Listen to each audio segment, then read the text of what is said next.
kadang berjuang hati kelaran rasito bebojoan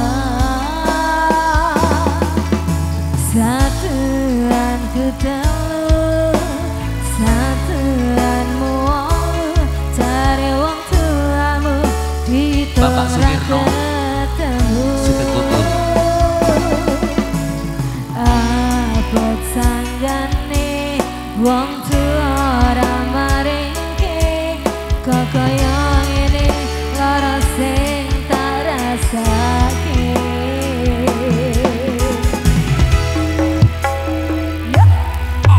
ngopo awak dhewe pengen kepedhot yen akhire ati iki sing diremo.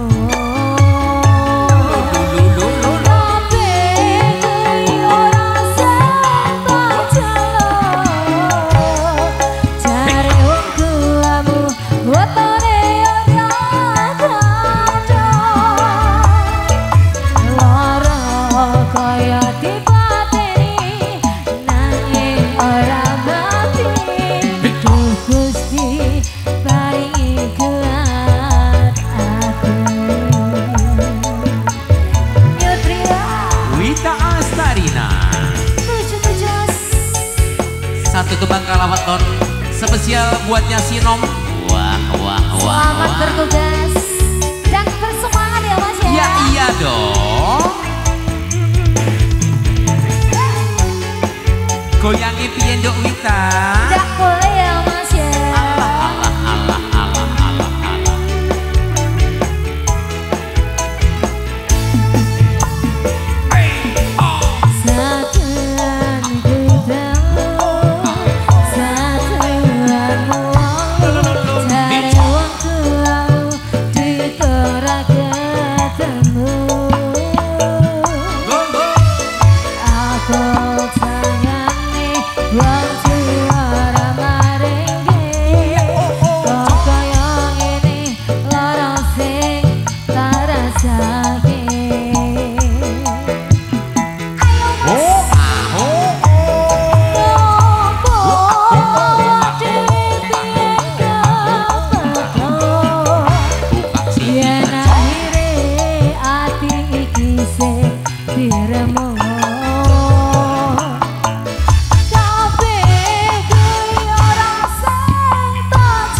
Sampun bareng saya Mbah Dar, matur sembah nuwun. Terima kasih kembali untuk Wita.